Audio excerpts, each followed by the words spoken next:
दोस्तों, बिहार में धुआंधार वोटिंग चल रही है। सुबह से ही पोलिंग बूथों पर लंबी लंबी लाइनें देखने को मिल रही हैं और पुरुषों से ज्यादा महिलाएं बढ़ चढ़कर हिस्सा लेते हुए दिख रही हैं। युवा तो रिकॉर्ड बनाते हुए दिख रहे हैं। सुबह का 10 बजने को आया है और 10 बजते बजते लगभग लगभग स्थिति साफ हो चुकी है और ये सुबह से बढ़ा हुआ वोटिंग प्रतिशत रुझान भी साफ कर रहा है। हमारे साथ प्रोफेसर रविकांत जी हैं, उनसे बात करेंगे। रविकांत सर, दिख रहे हैं आप? बिहार में वोटिंग के लिए ऐसा क्रेज, ऐसा जुनून इतिहास में पहले कभी देखने को नहीं मिला। इसे कैसे देख रहे हैं आप? आपने तो मुझसे ज्यादा कई चुनाव देखे हैं। देखिए प्रज्ञा जी, इसमें कोई दो राय नहीं है कि पिछले चुनाव की अपेक्षा 7-8% वोट पिछले फेज में हमने देखा और मुझे लगता है कि इसी को दोहरा रहा है बिहार। बिहार वैसे भी बहुत पॉलिटिकली अवेयर समाज है, वहाँ का बहुत पॉलिटिकली कॉन्शियस समाज है। और इस बार तो पिछले अगर आप 6 महीने को देखें तो राहुल गांधी जी की एसआईआर के खिलाफ जो वोट चोरी वाली यात्रा थी, वोट अधिकार यात्रा थी, उसने एक बड़ा प्रभाव डाला है। प्लस तेजस्वी यादव की जो नौजवानों को लेकर के उनका ऐलान है कि हम हर परिवार को एक सरकारी नौकरी देंगे और कई लाख नौकरियां जो उन्होंने अपने डिप्टी सीएम रहते हुए जो नौकरियां दी थी, तो वो सिर्फ एक वादा नहीं है बल्कि एक मजबूत इरादा भी उनका दिखता है। साफ उनकी चीजें दिखाई पड़ रही हैं, इसलिए नौजवानों में वो आपको रुझान दिखाई पड़ रहा है। और उस उम्मीद के साथ कि उनको लगता है कि सत्ता परिवर्तन होगा तो निश्चित रूप से उनके दिन बहुरेंगे, उन्हें नौकरियां मिलेंगी, उनकी असली डिग्री पर कोई संकट नहीं आएगा। हालांकि यहाँ फर्जी डिग्री वाले बहुत घूम रहे हैं, लेकिन वो जानते हैं कि उनकी मेहनत से, उनके माँ बाप की गाढ़ी कमाई से जो उन्होंने डिग्री हासिल की है, उसका हासिल क्या होगा अगर नौकरियां नहीं होंगी। तो एक नौकरियों की उम्मीद है। महिलाएं जिस तरह से बिहार में चुनाव मैदान में बाहर आई है, ये मुझे लगता है कि ये पूरे देश का ट्रेंड है। 21वीं शताब्दी महिलाओं की शताब्दी है और जो राजनीतिक चेतना उनमें पैदा हुई है, मैं इस बात को कतई खारिज करता हूं कि लोग कहते हैं कि साहब उनके अकाउंट में 10,000 रुपए चला गया या उनको कुछ साड़ी के जरिए कोई और सामान दे करके, कोई पैसा दे करके उनके वोट को लोग खरीद लेते हैं। मैं इसको बिल्कुल खारिज करता हूं। और वो महिला, हाँ कुछ हो सकता है अपवाद स्वरूप, लेकिन अधिकांशतः वो महिलाएं जहां पंचायत व्यवस्था में उनको रिजर्वेशन मिला है, वो आज खुद पार्लियामेंट से लेकर के और तमाम जगहों पर आवाज बन रही हैं। मीडिया से लेकर के आप देखिएगा तो सरकारी नौकरियों में आवाज बन रही है। तो फिर हम जी। उनको कैसे कह सकते हैं कि साहब नहीं नहीं वो तो ऐसे नहीं वोट करने जा सकती हैं। लेकिन ये जो चीज दिखाई पड़ रही है वो महिलाओं का लोकतंत्र के प्रति अगाध विश्वास, क्योंकि मुझे लगता है कि दो बड़े समाज हैं इस देश में, दलित और महिलाएं, जिन्हें इस संविधान ने, लोकतंत्र ने बड़ी आजादी दी है, वोटिंग राइट दिया है, तो उसका भी इस्तेमाल आप देख रहे हैं बढ़ चढ़ करके। और कुछ उनके अपने मुद्दे भी हैं, जैसे नीतीश कुमार महिला वोटिंग के लिए पहले से जाने जाते थे। इस बार तेजस्वी यादव ने, चाहे वहां के महिलाओं की सोशल सिक्योरिटी का मुद्दा हो या जो जीविका दीदी हैं उनका इशू हो, नौकरियां देने का इशू हो, ये बड़े कारगर मुद्दे साबित हो रहे हैं। और इसलिए मुझे लगता, और वैसे भी महिलाएं सोचती हैं कि आज एक बड़ा उत्सव है और महिलाओं के जीवन में उत्सव बहुत होता है। प्रज्ञा जी, आप तो समझते होंगे उस बात को कि जैसे त्योहार तीज पुरुष कितना मनाते हैं, असल में महिलाएं ना हो तो वो तीज त्योहार नहीं हो सकते हैं। तो अगर लोकतंत्र का पर्व है और तो ये क्या सिर्फ मर्दों के लिए होगा, निश्चित रूप से महिलाओं के लिए भी है। तो उन्होंने भी सोच लिया है कि साहब हम पहले वोट डालेंगे और उसके बाद फिर खाना पकाएंगे, घर के काम करेंगे। तो ये भी एक उत्साह आप देखेंगे और इसे मैं लोकतंत्र के बहुत वाइब्रेंट रूप को देखता हूँ कि इससे हमारे देश का लोकतंत्र बड़ा मजबूत हो रहा है। हाँ, ये जरूर है कि भारतीय जनता पार्टी की जो पॉलिटिक्स है और जो भारतीय जनता पार्टी के फ्रेंज एलिमेंट जो जुड़े हुए हैं, वो किस तरह से महिलाओं को लांछित करते हैं, वो भी हम देखते लेकिन सर, हैं। कांग्रेस कह रही है कि इसी वोटिंग से डर करके अधिकारियों को सेट किया जा रहा है और कहीं पर सीसीटीवी में कागज लगा दिया जा रहा है। होटलों में रात के अंधेरे में लाइट बंद करके मीटिंग्स चल रही हैं अधिकारियों के साथ। और पवन खेड़ा तो ये भी कह रहे हैं कि खुलेआम अधिकारियों को धांधली करने का प्रेशर बनाया जा रहा है। तो ये सारी चीजें कितना प्रभाव डालती हैं और आपको क्या लग रहा है कि ये कितना असर डालेंगी ये? देखिए, कांग्रेस पार्टी हो या आरजेडी हो, विपक्ष की ये जिम्मेदारी है कि वो किसी भी वोटर के वोट की चोरी ना होने दे, ये उसकी जिम्मेदारी है। ये मीडिया की भी जिम्मेदारी है कि लोकतंत्र को किसी तरीके से कमजोर ना होने दिया जाए। और 10-10 आईएएस अधिकारी आए हैं गुजरात से, ये तो सब जानते हैं, ये सवाल पहले भी उठे हैं। जी। चुनाव आयोग की जो भूमिका रही है कितनी संदिग्ध रही है कि साहब राहुल गांधी जी 3-3 प्रेस कॉन्फ्रेंस कर चुके हैं और उस पर बजाय कि आप जवाब दें जनता के सामने आकर के, आप केवल 1-2 ट्वीट में आप बात खत्म कर देते हैं कि नहीं राहुल गांधी जी जो कह रहे हैं वो बात ठीक नहीं है, बस इससे काम नहीं चलेगा। चुनाव आयोग की मिली भगत से जो वोट चोरी करके जो सरकारें बन रही थी अब तक, उस पर एक तरह से पूरा नजर बनाए हुए है विपक्ष, और इसीलिए कांग्रेस पार्टी इस सवाल को उठा रही है या आरजेडी इस सवाल को उठा रही है कि जो प्रशासनिक अधिकारियों को कमजोर करके, उन्हें डरा धमका करके या उन्हें प्रलोभन दे करके जो सत्ता हथियाने की कोशिश हो रही है, इसको चलने नहीं दिया जाएगा। और लोकतंत्र में सबसे अच्छा तो यही होता है कि आप उस बात का खुलासा करें। आप लड़ाई झगड़ा तो करेंगे नहीं। तो वो उन अधिकारियों को तेजस्वी यादव ने भी चेताया था वोटिंग के पहले, उन्होंने कहा था कि हमें मालूम है कि कौन कौन से अधिकारी हैं जो अमित शाह के संपर्क में हैं और उनको डराया जा रहा है, उनकी मिली भगत भी है। उन्हीं में से तेजस्वी यादव को खबर देने वाले अधिकारी रहे होंगे कुछ। तो ऐसा नहीं है कि हर अधिकारी बिकाऊ हो या हर अधिकारी डर जाए। जो आरोप पवन खेड़ा ने लगाया कि जिस होटल में अमित शाह जाते हैं साहब, उसमें जो सीसीटीवी कैमरा है उस पर कागज चिपका दिया जाता है, तो किससे मिल रहे हैं? ये नहीं तो आप किससे मिल रहे हैं? ये सवाल तो वाजिब है ही। और अगर ऐसे किसी आदमी से मिल रहे हैं जो संदिग्ध है, तो फिर गृह मंत्री पर सवाल खड़े होते हैं। ये लोकतंत्र है और लोकतंत्र में सब कुछ बेपर्दा होना चाहिए, किसी चीज की पर्देदारी नहीं होनी चाहिए। और अगर ये पर्देदारी है तो यहीं से वो चोरी और डकैती का डर लगता है। तो ये सवाल तो विपक्ष पूछेगा ही, और मुझे लगता है कि इस बार ज्यादा मुस्तैद है बिहार में विपक्ष कि वोट चोरी हम नहीं होने देंगे। हाँ, जो थोड़ा बहुत चल जा रहा है वो चल जा रहा है, कुछ फर्जी वोट पड़ गए हैं, ये भी बात सही है, लेकिन ये नहीं हो पा रहा है कि आप वोट डालने नहीं देंगे। जिन लोगों के वोट कट गए वो कट गए, लेकिन अब ये नहीं हो पा रहा। जैसे उत्तर प्रदेश के इलेक्शन में 22 में हमने देखा था, और प्रज्ञा जी कई रास्ते हैं, इनके कई विकल्प हैं कि कैसे वोट को रोकना है। जहां पे विपक्ष का वोटर है वहां पे आपने देखा होगा कि ईवीएम स्लो हो जाती है, फिर वहां भीड़ लगती है, लोग 4 घंटे खड़े हैं, तो गुस्सा भी आता है लोगों को, और जब गुस्सा आता है तो पुलिस लाठी चार्ज करती है, तो आधे लोग तो घर चले जाते हैं।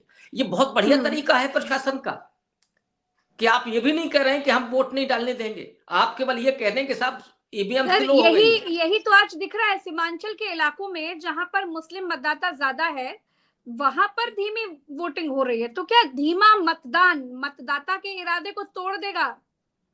नहीं, ये पूरी साजिश है, और हमको ये पहला इलेक्शन नहीं देख रहे हैं प्रज्ञा जी, कई इलेक्शन हम ये देख चुके हैं। और मैं आपको ये भी बता रहा हूं, आप चाहें तो टेलीविजन खोल करके देख लीजिए, जो गोदी मीडिया के चैनल्स हैं वो आपको क्या दिखा रहे होंगे कि जो बुर्के में है महिलाएं, वो जो टोपी लगाए हैं पुरुष, वही आपको लाइनें दिखाई दे रही होंगी मोस्टली।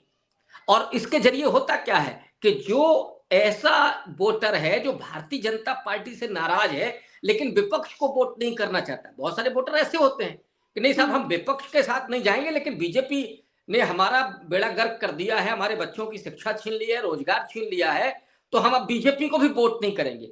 ऐसे वोटर को उकसाया जाता है कि देखिए अब तो ये धर्म का मामला है, ये लोकतंत्र नहीं है, ये साहब धर्म युद्ध है, तो उसमें खड़े हो जाएं। मैं जहां पे बैठा हूं, हम लोग लखनऊ में पिछले लोकसभा चुनाव में हमने देखा बाराबंकी में कि ऐसे गांवों से लोग बिहार से बहुत अलग है। बिहार और उत्तर प्रदेश में जमीन आसमान का अंतर है। यहाँ पर धार्मिक मामला चल जाता है, हिंदू मुसलमान काम आ जाता है, लेकिन बिहार में धर्म नहीं चलता, हिंदू मुसलमान बिल्कुल नहीं चलता दिखा। जाति का असर जरूर है और वो बहुत स्ट्रॉन्ग असर है, लेकिन धर्म का असर उतना नहीं दिखा। नहीं, इस बार नहीं चला है, पिछली बार चला था इसी सीमांचल में, और एआईएम ने कई सीटों पर प्रभाव डाला था, कुछ सीटें जीती थी और बड़ा नुकसान किया था, और यहाँ पे बड़ा फायदा हुआ था।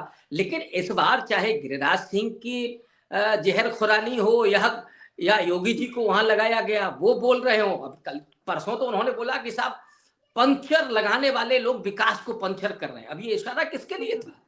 ऑब्वियस है, लेकिन सीमांचल में ये इस बार नहीं चल रहा है, ये प्रज्ञा जी साफ दिखाई पड़ रहा है। और यही वजह से बीजेपी के में बहुत बेचैनी है कि कोई सांप्रदायिक ध्रुवीकरण नहीं हुआ, ना ओवैसी साहब की दाल गल रही है, ना बीजेपी की दाल गल रही है। लोग किसको वोट कर रहे हैं? सामाजिक न्याय के लिए। और आपने बिल्कुल सही कहा कि बिहार में जाति का एंगल काम कर रहा है, क्योंकि सामाजिक न्याय पर राजनीति हो रही है।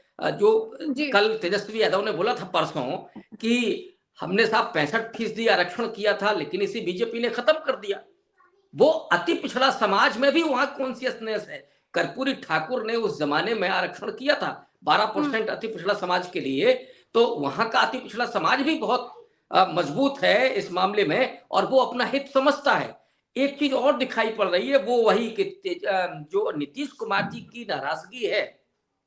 हालांकि कल के अखबारों में आपने देखा होगा कि मोदी जी और नीतीश कुमार दोनों लोगों की फोटो छप रही है, और ये भी आश्चर्यजनक है। क्या ये आचार संहिता का उल्लंघन नहीं है कि जब चुनाव प्रचार थम गया है उसके दूसरे दिन आप अखबार में फुल कवर पेज की फोटो दे रहे हैं? क्या इससे वोटर्स को प्रभावित नहीं किया जा रहा है? ये आपका हो सकता है कि आज भी बहुत सारी चीजें ऐसी दिखाई पड़े, लेकिन समस्या ये है कि इस सब के बावजूद अब लोग तो नहीं प्रभावित हो रहे हैं, और लोगों ने तय कर लिया है कि हमें कहां वोट करना है, सत्ता परिवर्तन के लिए वोट करना है या सरकार को बनाए रखने के लिए वोट करना है। और मैं ये बिल्कुल नहीं कह रहा हूं, लेकिन रुझान जो हम लोग देख रहे हैं वो रुझान स्पष्ट दिखाई पड़ रहे हैं कि ये सरकार के प्रति गुस्सा है लोगों का, और उन महिलाओं का भी। नीतीश कुमार के पोस्टर्स दिखाई दे रहे हैं 25 से 30 फिर से नीतीश। और ये साफ तौर पर दिख रहा है प्रज्ञा जी कि बीजेपी और जेडीयू में दो फाड़ हो गया है।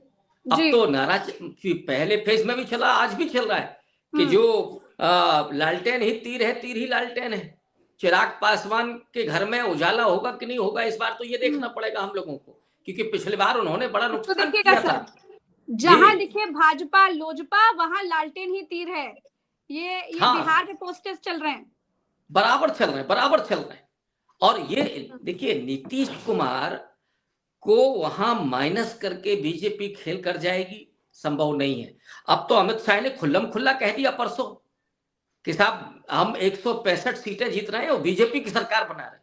इससे भी जेडीयू में नाराजगी है, और जेडीयू और खास करके जो जिसको हम लवकुश समीकरण कहते हैं, नीतीश कुमार का लवकुश समीकरण बड़ा, जैसे उधर आरजेडी का एम्बाई समीकरण कहा जाता था, और ये लवकुश समीकरण कहा जाता। लवकुश समीकरण इस चुनाव को बड़ा पलटते हुए दिखाई पड़ रहा है, और जिसको एम्बाई समीकरण कहा जाता था वो मुस्लिम यादव, इस बार वो नहीं है। जो आपने कहा कि जो कतारें लगी हैं ये एम्बाई है, महिला और युवा। ये बिल्कुल तो महिला और युवा, ये एम्बाई समीकरण इस बार महागठबंधन के पक्ष में जाते हुए दिखाई पड़ रहे हैं। इसको खोलकर बताइए सर, जरा इसको थोड़ा खोलकर बताइए। ये वो लालटेन ही तीर वाला। हाँ, जहाँ दिखे भाजपा लोजपा, यानी चिराग पासवान का चिराग भी बुझ जाएगा क्या? देखिए चिराग पासवान ने पिछली बार हनुमान बन के जो नीतीश कुमार का नुकसान किया था, मोदी जी के तो हनुमान है खुल के कहते हैं, और 100 से ज्यादा सीटों पर उन्होंने अपने प्रत्याशी उतारे थे और नुकसान किया था। उन सारी सीटों पर उतारा जहां जेडीयू है, और नीतीश कुमार का बड़ा नुकसान हुआ। इस बार चिराग पासवान ने नीतीश कुमार के पैर भी छुए, लेकिन नीतीश कुमार माफ करने वाले नहीं है। उन्हें मालूम है कि जिन 29 सीटों पर चिराग पासवान लड़ रहे हैं वो असल में सीटें भाजपा की ही हैं, उनके ही कैंडिडेट हैं, वो जब चाहेंगे तब कर लेंगे। तो नीतीश कुमार ने ये अंदर खाने मैसेज दे दिया। ये भी खबर थी कि लालू जी के साथ भी वो संपर्क में है, तो वहां जो चल रहा है कि जिस लोजपा ने नुकसान किया था उससे बदला लेना है इस बार। उनका वोटर्स खुल करके बोल रहा है। आप बिहार में थे और आपने देखा होगा कि जो नीतीश कुमार का वोटर है, और मैं कहूंगा पर्टिकुलर कुर्मी वोटर है, वो इस बार आरजेडी का खुलकर के विरोध नहीं कर रहा है जैसे एक दौर था जब चलता था।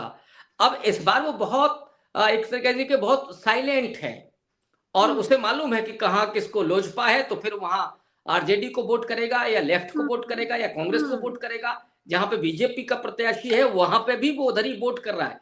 तो ये महागठबंधन को इससे बड़ा फायदा होते हुए दिख रहा है। और भारतीय जनता पार्टी जो मंसूबा देख रही थी, खास करके चाणक्य माने अमित शाह जी जो सोच रहे थे कि हम शिंदेकरण कर देंगे नीतीश कुमार का, तो ये नीतीश कुमार है। मैं मानता हूं कि नीतीश कुमार बिहार की राजनीति के बिस्मार्क हैं। वो 3 गेंदों से खेलते हैं और 2 गेंदें हमेशा उनके साथ हाथ में रहती है, एक हवा में रहती है। वो कब इधर आ जाएंगे किसी को नहीं मालूम है। तो वो फिर ये जो एक 25 घंटे से 30 फिर से नीतीश वाले पोस्टर्स दिख रहे हैं बिहार में, इसके इसके क्या मायने हुए? इसके मायने ये भी हुए क्या, क्योंकि बीजेपी ने अभी तक नीतीश कुमार को सीएम फेस घोषित नहीं किया है। उम्मीद थी कि प्रचार के आखिरी दिन कुछ बोल देंगे मोदी, लेकिन वो तो चले गए बाहर, वो तो रहे ही नहीं बिहार में। तो अब मुझे ये समझना है कि क्या ये पोस्टर्स इसलिए हैं कि एक मैसेज दिया जाए कि घबराओ नहीं, तेजस्वी की तरफ मत जाओ, नीतीश ही आएंगे? हाँ, निश्चित रूप से अब ये डैमेज कंट्रोल करने की कोशिश हो रही है, लेकिन मैसेज तो चला गया। और नीतीश कुमार जी के चेहरे पर जो चीजें दिख रही हैं, उनका वोटर इसको पहचान रहा है कि हाँ। कैसे अमित शाह बोलते हैं कि बीजेपी की सरकार बनेगी, और आप मुख्यमंत्री के फेस के रूप में भी नहीं घोषित कर पाए उनको। और नीतीश कुमार जब ठान लेते हैं, नीतीश कुमार अभी आप देखिएगा कि पटना अगर हिलेगा तो फिर दिल्ली भी रुकने वाला नहीं है। बीजेपी के अब इस सबसे बड़ी परेशानी ये है कि अब आपको पटना भी बचाना है, दिल्ली भी बचाना है।